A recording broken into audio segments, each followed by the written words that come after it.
Radio Sucesos 101.7 FM presenta su noticiero Sucesos con Milton Pérez y Verónica Larrea. Un periodismo libre para una democracia plena.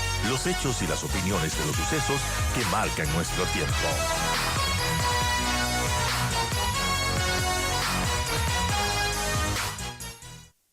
Así es. Bueno, y mucha gente hablando de correr, va a querer correr cuando sube el IVA y cuando se empiece a aplicar este incremento dispuesto por el presidente de la República, porque no muchos creen que solamente va a afectar a los rubros que están grabados con IVA, sino es una cadena que ya está provocando, lamentablemente, como siempre, especulación en el país.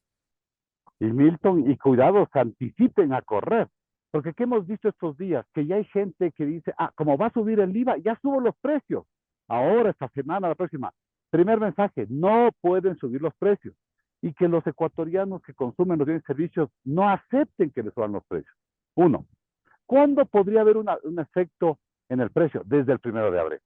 Porque el 1 de abril, Milton, para mandar bien el mensaje es, por una disposición final de la ley, el ISD amanece el 1 de abril en el 5%, el impuesto a la FDI.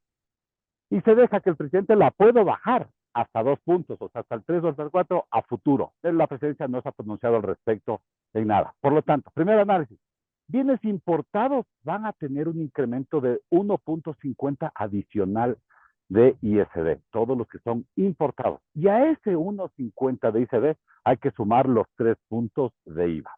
Primero, importados. Segundo, los bienes nacionales que se comercian con tarifa 12, el jabón, el detergente, la crema, el cepillo de dientes, la pasta dental, la ropa, el celular, etcétera, etcétera. Esos que antes tenían tarifa 12, el 1 de abril amanecen con tarifa 15. Pero ¿cuánto es esto? ¿Cuánto sube, Milton? Lo que sube en tarifa es 2.67%. Es decir, si antes pagaba usted, señora que me escucha, algo de 10 con 1.20 de IVA, ¿qué va a pasar? Entonces, 11.20, ¿qué va a pasar el 1 de abril? Va a pagar 11.50. Ese es el efecto del intercambio de tarifa del 12 al 15. Y de ahí, tercero, Milton, son los bienes que estaban a tarifa cero y que se mantienen a tarifa cero, que eso hay que aclarar también. Muchos dicen, es que ya va a subir la carne, el arroz. A ver, la carne, el arroz, los huevos, la leche, etcétera, todos los alimentos de estado natural, todos los servicios de salud, de educación, el transporte de público, el bus, el transporte de mercancías, eso sigue siendo tarifa 0% de IVA. Y es verdad que algunos componentes se incorporan, pero en mínima cantidad. Lo que hemos visto en el peor de los casos es un incremento del precio del 1.50% en lo que es víveres de verdad necesidad. Así que yo creo que lo que más puede haber, Milton, es que haya un efecto especulativo. Y ese sí es el que tenemos que cuidar porque nos perjudicaría y mucho. ¿Cómo se cuida que no pase esto? Porque sí, el transporte, ok, pero la gasolina va a tener el impacto del incremento del IVA, subirá unos centavos por tema de IVA. Y eso normalmente lo que hacen es trasladar al consumidor final. Excelente, excelente ese ejemplo. Déjame desarrollar ese ejemplo, Milton, porque lo hicimos técnicamente, académicamente en la Universidad de América, elaboramos este ejercicio. Si antes costaba, como costaba efectivamente, 120 la camioneta que nos traía productos alimenticios de Riobamba a Quito, $120, ¿sí? Desagregamos todos los costos y se quedaron así. Apenas el 30% es combustibles y lubricantes de todo el servicio de transporte, ¿sí? 40% es mano de obra, los choferes, las personas que están en limpieza, manutención, etcétera, del chofer. Hasta ahí vamos, 40% de mano de obra no tiene IVA. El 30% de combustible lubricante sí tiene IVA. Y luego queda ese un 30% adicional que se distribuye, 20% de utilidad para el transportista y 10% que son imprevistos, que también los hemos llevado a tarifa 12% de IVA. Resumen, ¿cuánto le significa de bienes que se incorporan al servicio de transporte? 45%. De eso sube. Antes era 45 más 12, ahora es 45 más 15.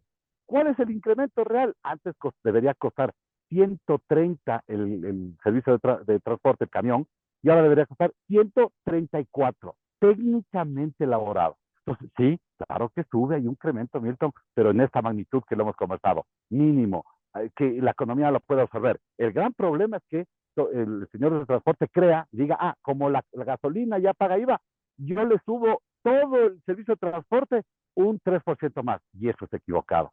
¿Hay algunos componentes que suben? Sí, y hay que cuidar y corregir, pero no todos, mi querido Milton. No, Importantísimo el mensaje. y además en el porcentaje que deben subir por el impuesto, porque alguna gente, no sé si por ignorancia, desconocimiento o viveza, por ejemplo, le suben el 15% del valor total del producto. Mira, por ejemplo, sí, claro, por ignorancia, algunos y otros por vivísimos. Este país, ya vemos lo que le pasa al país. El país tiene un problema de reserva moral. Claro, Nuestras bases morales están destruidas. Entonces, aquí los avivatos, como que creen que es tierra de nada, van a hacer su domingo 7, pero esto hay que controlarlo. Mira, te pongo un ejercicio que también lo hemos hecho en la cadena. El almuerzo. Un almuerzo que antes se pagaba $3, incluido IVA, ¿sí? Sino que a veces el consumidor no se percata porque dicen $3 al almuerzo y ya está. Pero ahí estaba incluido el IVA. ¿Cuánto debe costar ahora, Milton y amigos? En los cálculos exactos de los productos que compra el restaurante para venderlos con tarifa cero, que compra con tarifa cero para venderlos en servicio de restaurante, perdón, más algunos otros compran con tarifa 12, como por ejemplo una silla, un mantel, etcétera, etcétera, etcétera. Lo que vemos es que el incremento debe ser de $3 a 3.07 centavos. Como hemos dicho que una economía es medio complicado fijar un precio así, 3.07, creemos que podría ajustarlo a 3.10 al inmediato superior para que sea más fácil la trazabilidad del servicio. Pero ese es el efecto, de 3 a 3.10, no a $4, no a 3.50, etcétera. claro, claro, Nos claro. preocupa que esto sí comience a desbordarse, Milton, y en abril tengamos un problema que se llama inflación, porque ahí sí tendríamos un serio problema en las finanzas públicas. Claro, cuando usted dice 307 son $3.07. La gente se confunde y dice 37 son $3.70, es decir, 10 veces más. Correcto, correcto. Cuidado y nos pasa eso. No, no es 3.70 centavos, no, es 3.10. ¿Y por qué lo aumentamos a 10? Porque en la trazabilidad sería más fácil que antes llevaba tres moneditas de $1, ahora tendrá que llevar para ese almuerzo $3 más una de 10 centavos o dos de 5 y así cerrarlo. Entonces, resumen, Milton, aquí sí hay que aclararlo. Los bienes que se mantienen con tarifa cero, salud, educación, arroz, papa, leche, huevos, etcétera, etcétera, todos los alimenticios en estado natural, alimenticios en estado natural, eh, el efecto de inflación va a ser del 1 al 1.50 máximo, si es que suben, porque en algunos casos, por ejemplo, la leche es imposible que haya un ajuste de precios. Ya la demanda, el consumo cada vez menor, se sube el precio cada vez será aún menor, ¿no? Y dos, los bienes con tarifa 12, el ajuste va a ser en su máxima expresión 3%. Los importados, ahí vamos a tener un ajuste casi del 5%, por lo que comentamos anteriormente, porque el ISD, Impuestos y Servicios, también se incrementa al 5% desde el 1 de abril. Son las 8:55. Estaba hablando con Napoleón Santamaría, abogado experto en temas tributarios. La otra parte de la reforma, la que ya está vigente, porque lo del IVA sube el 1 de enero, estando vigente. eh, antes le pregunto algo más del IVA, porque esto de subir y bajar a disposición de presidencial, a disposición del Ejecutivo, entre el 15 y el 13, logísticamente puede ser un problema para las empresas. Mira, Milton, eso es terrible, ¿no? Porque ya nos pasó después del terremoto. ¿Qué pasó? Subimos el IVA. ¿Qué pasó? Subieron los precios. Y sabes que, para ser honestos, subieron muy pequeño. El ajuste Y fue casi insignificante. La economía lo absorbió fácilmente. Y luego bajamos el IVA, bajamos la recaudación, dejamos de recibir plata en el erario nacional y los precios no bajaron. Entonces, hoy día se le faculta al presidente de la República para que la tarifa del 13% del IVA la suba o la baje en 2 puntos. El presidente no haya dicho que va a subir 2 puntos más en estos días hasta que llegue el 1 de abril, y el 1 de abril la mantenemos con 15% de IVA. ¿Qué me preocupa? Que luego el próximo presidente venga y diga, no, ya no quiero el 15, bájese al 14, y venga otro más populista e irresponsable y diga, ya no el 14, sino el 13. Y el después mismo presidente en campaña electoral, venga pues puede otro que hacer eso. quiera, y peor, y peor, Milton, si es que es el mismo, ¿no? Entonces, sí, esto es peligrosísimo. Pero Milton, déjame reflexionar algo. ¿Esto lo hace algún país de América Latina? Déjame responderte, no. Esto no hay ningún país de América Latina, estas locuras, estas incongruencias. Dos, ¿algún país de América Latina ha bajado la tarifa del IVA? Respuesta, no, ningún país, ni Panamá, que es una economía dolarizada y un paraíso fiscal. Tres, ¿algún país de América Latina ha puesto el IVA por un añito, por 2 añitos, por 6 meses? Ninguno. Bueno, no creo, y definitivamente no, los ecuatorianos no somos seres superiores e inteligentes que creamos cosas distintas, porque si fueran al menos inteligentes nos copiarían los otros países, y la verdad no, aquí hacemos cosas irresponsables, inseguras. Mira tú, ¿cómo creemos traer inversión extranjera si tenemos esta incertidumbre? Hoy el IVA al 15, mañana a lo mejor lo bajan al 14 y después lo ponen al 3 y lo vuelven a hacer. Esa es la historia del ISD. Tú recuerdas, Milton, rápidamente para los amigos que escuchan. El ISD se creó ya en el 2008, 2008, con el 0.5 de tarifa, medio punto. Luego subió al 1, al 1, luego subió al 2%. En el 2011 subieron al 5%. Llegó Lazo y le bajó al 3.50 y ahora viene Nova y lo vuelve a subir al 5. Esta es la tragicomedia fiscal que vive el país. No hay responsabilidad del país, ¿no? Ahora sí, la pregunta final que tiene que ver con el resto de de la reforma tributaria de esta ley que ya está vigente, que es bancos de utilidades e incluso el ISD. Sí, el primero que se viene es este mes de marzo.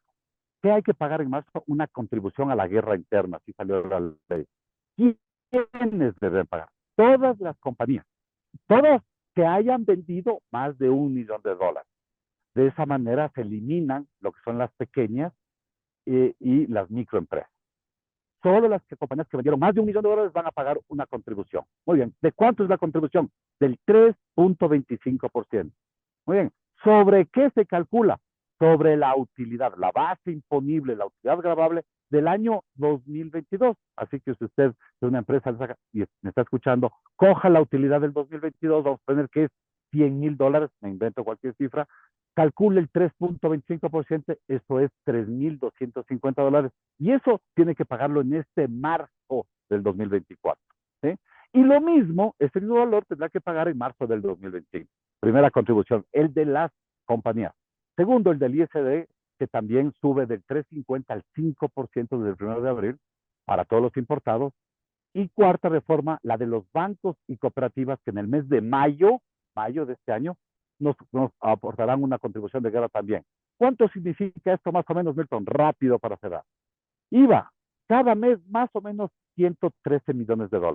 ¿Bien? Todos los meses. La contribución de las compañías de ese 3.25 que explicamos anteriormente en este mes de marzo, más o menos $240 millones. El ISD, 27 millones mensuales. Y la contribución de los bancos, cerca de $500 millones. En este año, más o menos, la caja fiscal se va a fondear aproximadamente de 2.500 a 2.800 millones, dependiendo del comportamiento del IVA. Vamos a ver qué pasa. ¿Sabes qué? Solo me falta mencionar. Me preocupa, Milton, que muchos pequeños empresarios migren a la informalidad. Y esto es peligrosísimo, el mensaje cero aquí. No migren a la informalidad. La informalidad es la madre de todos los desastres. Nadie ningún emprendimiento que se va a la informalidad crece, se desarrolla, progresa. Yo sé que hay una tarifa del 15, que en un momento va a ser complicado hasta que la economía lo digiere, etcétera, pero el mensaje es, usted es un comerciante formal, manténgase en la formalidad. Es la única manera de salir adelante. No migre a la informalidad. Y la informalidad es no facturar, no bancarizar, no declarar impuestos, porque así no se crece. Con ese mensaje me quedo. Gracias, doctora Santamaría, por habernos acompañado. Tenga buen día.